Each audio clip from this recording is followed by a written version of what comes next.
సీరియల్లో సినిమాలో నటించాలనుకుంటున్నారా? అయితే వెంటనే మా యాక్టింగ్ స్కూల్లో జాయిన్ అవ్వండి. నమస్తే, వెల్కమ్ టు సుమన్ టీవీ. ప్రస్తుతం మనతో పాటు ఉన్నారు సీనియర్ పోలీస్ ఆఫీసర్ రెడ్డన్న గారు. నమస్తే సార్. నమస్కారం అండి. సార్, కోల్కతా ఆర్జికేర్ హాస్పిటల్ కేసు విషయానికి వస్తే, కోల్కతా స్పెషల్ సుప్రీం కోర్టు ఈ అభిజిత్ మోండల్కి సందీప్ ఘోష్కి బెయిల్ నిరాకరించింది. ఎవరైతే సన్నిహితులు ఉన్నాడో అభిజిత్ మోండల్, మరి స్పెషల్ కోర్టు బెయిల్ నిరాకరించడం దీన్ని ఎలా చూడొచ్చు అంటారు? ఇంపార్టెంట్ కేసెస్కి చాలా అరుదుగా చేస్తారు. ఇంపార్టెంట్ కేసెస్కి స్పెషల్ కోర్టుని కాన్స్టిట్యూట్ చేస్తారు. సో ఆ విధంగా సిబిఐ స్పెషల్ కోర్టు, ఈ స్పెషల్ కోర్టు ఈ కేసెస్ ఏమైతే, ఈ case Arijit medical college case ఏవైతే ఉందో దీని ఇన్వెస్టిగేషన్లో త్వరితగతిన కంప్లీట్ చేయాలనేటువంటి ఉద్దేశంతో ఒక స్పెషల్ కోర్టుని కాన్స్టిట్యూట్ చేశారు. సో బెయిల్కి కానివ్వండి, ఛార్జ్షీట్లన్నీ కూడా ఇదే కోర్టులో వేస్తారు. సో ఆ విధంగా ఈ కోర్టులో ఈ అభిజిత్ ఎవరైతే ఇన్వెస్టిగేషన్ ఆఫీసర్ ఉన్నాడో ఆయన, తర్వాత ప్రిన్సిపల్, వీళ్ళిద్దరూ అంటే ముగ్గురు అరెస్ట్ అయ్యారు. ఈ ముగ్గురులో ఇద్దరికి బెయిల్ కోసం రిక్వెస్ట్ చేసి పెట్టారు. బెయిల్ ఆర్గ్యుమెంట్స్ కూడా జరిగాయి, చేస్తే బెయిల్ రిజెక్ట్ చేశారు. బెయిల్ రిజెక్ట్, ఎవ్రీబడి నోస్ ఎట్టి పరిస్థితుల్లో బెయిల్ ఇవ్వరు వీళ్ళకని. ఎందుకంటే ఇన్వెస్టిగేషన్ ఇంకా కంప్లీట్ కాలేదు. ఎందుకంటే వీళ్ళు బయటకు వచ్చిన తర్వాత ఇద్దరు కూడా మెయిన్ పర్సన్స్, ఎస్పెషల్లీ ప్రిన్సిపల్. వాడికి బెయిల్ ఇస్తే ఉండే ఎవిడెన్సెస్ డిస్ట్రాయ్ చేయొచ్చు. ఎందుకంటే వాడు he has already destroyed some of the evidences. Scene of అఫెన్స్లో ఎఫ్ఐఆర్ డిలే కావడానికి వాడే రీజను. అదేవిధంగా ఇన్స్పెక్టర్ కూడా responsible for registering case very delayed. 17 గంటలు లేట్గా రిజిస్టర్ చేసినాడు. సో వీళ్ళిద్దరూ ములాఖాత్ అయి ఉండారని ఒకటి. ఇంకా ఇన్వెస్టిగేషన్ స్టేజ్లో, ప్రిలిమినరీ ఇన్వెస్టిగేషన్ స్టేజ్లోనే ఉంది. వీళ్ళకు బహుశా రిలీజ్ చేస్తే వీళ్ళు ఫర్దర్గా ఇన్వెస్టిగేషన్ని ట్యాంపర్ చేయడానికి, ఎవిడెన్సెస్ను, విట్నెసెస్ని ట్యాంపర్ చేయడానికి, లేదు ఇంకా ముందే ట్రై చేశారు కదా, సీన్ ఆఫ్ అఫెన్స్ని తారుమారు చేయడానికి ప్రయత్నం చేశారు. కొంతవరకు సఫలీకృతమయ్యారు. కొన్ని మెసేజెస్ డిలీట్ చేశారు. సో వీళ్ళు బయటికి వెళ్తే ఒకళ్ళ నుంచి ఒకళ్ళకి ఇన్ఫర్మేషన్ పాకి ఇతర వ్యక్తుల్ని ఎవరన్నా వీళ్ళు ఇంట్రాగేట్ చేయాలి అంటే దాంట్లో సరైనటువంటి సమాచారం రాకపోవచ్చు అనేటువంటి ఉద్దేశంతో పోలీస్ కస్టడీలోనే పెట్టుకొని వీళ్ళిద్దరిని ఇంట్రాగేట్ చేసి, ఇప్పుడు ఇంకోటి ఎమ్మెల్యే నిర్మల్ ఘోష్ ఉన్నాడు కదా, ఆయన్ని ప్రిన్సిపల్ని ఇంట్రాగేట్ చేయాలి, ఇద్దరిని కన్ఫ్రాంట్ చేసి చేయాలి. సో వానికి బెయిల్ ఇచ్చేస్తే ఏమైంది, వీడు ఇద్దరు మాట్లాడుకుంటారు జల్సాగా ఫోన్లో, బావా నేను ఊకు అంటారు, నువ్వు ఊకు అనరా అంటారు, మళ్ళీ ఏమీ చేయకుండా అయిపోతారు కదా. ఆ ఉద్దేశంతో స్పెషల్ కోర్టు బెయిల్ రిజెక్ట్ చేసింది. ఇక మూడో ముద్ద వాడు సంజయ్ రాయ్ ఎవరైతే ఉన్నారో వాడికి ఎట్లా బెయిల్ అప్లై చేయలేదు, ఎందుకంటే ఈజ్ అ ప్రైమ్ అక్యూజ్డ్ కాబట్టి వానికి బెయిల్ అప్లై చేసినా రాదు, అందుకనే అప్లై చేయలేదు. వీళ్ళిద్దరికీ బెయిల్ రిజెక్ట్ చేయడానికి కారణం ఏమంటే ఇన్వెస్టిగేషన్ స్టేజ్లో ఉంది, ఇప్పుడు బయటకు వస్తే ఎవిడెన్సెస్ ట్యాంపర్ చేస్తారని ఒకటి, విట్నెస్ని ఇన్ఫ్లుయెన్స్ చేస్తారని ఒకటి, అదేవిధంగా సీన్ ఆఫ్ అఫెన్స్ని డిస్ట్రాయ్ చేసేవాడు ఇంకా ఏమైనా ఎవిడెన్స్ని డిస్ట్రాయ్ చేస్తారేమో అనే ఉద్దేశంతో వాళ్ళని కస్టడీ పొడిగించారు. 15 రోజులు 14 రోజులు ఏదో కస్టడీ పొడిగించారు వాళ్ళను. మళ్ళీ ఐ డోంట్ థింక్ మళ్ళీ నెక్స్ట్ అడ్జర్న్మెంట్లో కూడా వీళ్ళకి బెయిల్ దొరుకుతుందని, ఎందుకంటే ఛార్జ్షీట్ వేసేదానికి 90 days కాలేదు ఇంకా. సో దాదాపు 160 days వరకు కూడా వీళ్ళకు బెయిల్ రాకపోవచ్చు. ఎందుకంటే ఆ లోపల వీళ్ళు సిబిఐ ఏదైనా ఎవిడెన్సెస్ కలెక్ట్ చేసి అయిపోయింది, ప్రిలిమినరీ ఛార్జ్షీట్ అయినా ఫైల్ చేస్తే అప్పుడు దెర్ ఇస్ ఎవ్రీ ఛాన్స్ ఆ ఎస్హెచ్ఓకి బెయిల్ రావడానికి ఛాన్స్ ఉంది, లేకపోతే బెయిల్ రిజెక్ట్ చేస్తారు. సార్, మామూలుగా చూసుకుంటే ఎలాంటి పరిస్థితుల్లో ఈ బెయిల్ అనేది రిజెక్ట్ అవుతుంది సార్ అసలు?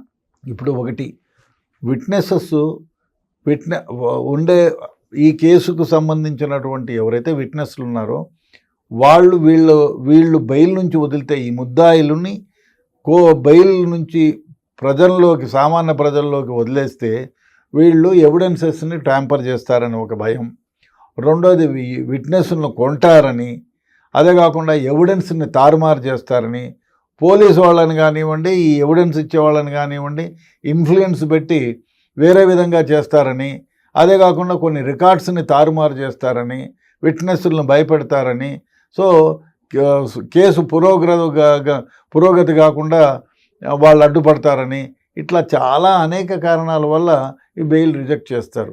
ఛార్జ్షీట్ అంతా వేసేసి ఇంకా ఇన్వెస్టిగేషన్ కంప్లీట్గా అయిపోయింది, there is no further investigation అంటే అప్పుడు బెయిల్ ఇచ్చినా ప్రాబ్లం లేదు. కాబట్టి అంతవరకు ఎవరికి కూడా బెయిల్ గ్రాంట్ చేయరు ఇట్లాంటి సెన్సిటివ్ కేసెస్లో. సో ఇప్పుడు ఎవరైతే సందీప్ ఘోష్ ఉన్నాడో, నిర్మల్ ఘోష్ ఉన్నాడో, ఈ అభిజిత్ మోండల్ ఉన్నారో, అంటే ఏ ఇంట్రోగేషన్ పైన ఇంట్రోగేషన్స్ చేస్తున్నారు అంటున్నారు కదా, అంటే ఇంకా పై ఏం ఇంట్రోగేషన్స్ చేస్తారు సార్ వాళ్ళు? ఇప్పుడు కొన్ని క్లూస్ ఇప్పుడు చూడు, ఇప్పుడు మనము 1 వీక్ బ్యాక్ ఇన్వెస్టిగేషన్లో వీళ్ళ ప్రిన్సిపల్ది ఫోన్, ఆర్జికర్ ప్రిన్సిపల్ ఘోష్ ఎవరైతే ఉన్నారో వాడి టెలిఫోన్లో మెసేజ్ రిట్రీవ్ చేయలేదు, ఇవాళ రిట్రీవ్ చేశారు.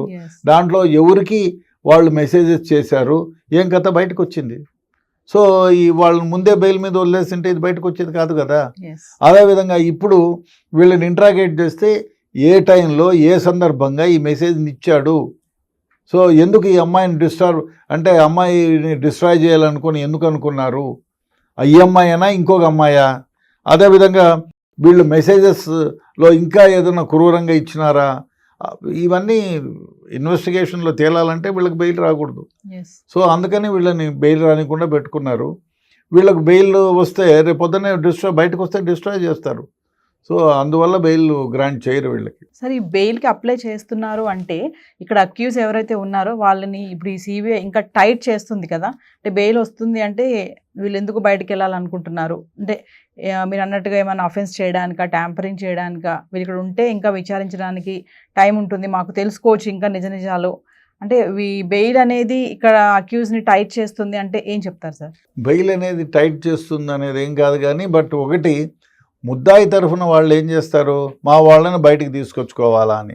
ముద్దాయి తరఫు అడ్వకేట్ ఏమంటే వీళ్ళు లోపల ఉంటే ఇంకా ఈ కేసుకు సంబంధించిన నిజాలు ఎక్కడ బయటకు కక్కుతారని వాడికి భయము, కాబట్టి వాళ్ళు బెయిల్కి వేస్తారు. అదేవిధంగా ఇప్పుడు భార్య భర్త ఉంటారు, అత్త ఉంటారు, మామ ఉంటారు, వాళ్ళకి ఇప్పుడు ఎమ్మెల్యేకి పవర్ఫుల్ వెనకాల లాబీ ఉంటుంది, వీళ్ళు ఎవరికే ఉంటారు కదా, వాళ్ళు బెయిల్కి అప్లై చేస్తారు. నా చూడాలి బెయిల్ తెచ్చుకోలేమా ఏంది అని, అవన్నీ ఉంటాయి. అందువల్ల వాళ్ళు బెయిల్కి అప్లై చేస్తారు, ప్రెషర్ కూడా చేస్తారు. బెయిల్ చాలా సందర్భాల్లో మనం చూస్తున్నాం, హైకోర్టులో వాళ్ళని కూడా ప్రభావితం చేసిన సందర్భాలు ఉన్నాయి పీపీలని. సో ఆ విధంగా ప్రభావితం చేయొచ్చు కదా అనే ఉద్దేశంతో వీళ్ళు బెయిల్ను గ్రాంట్ చేసుకోవాలని ప్రయత్నం చేస్తూ ఉంటారు. అందుకనే స్పెషల్ కోర్టు బెయిల్ గ్రాంట్ చేయలేదు.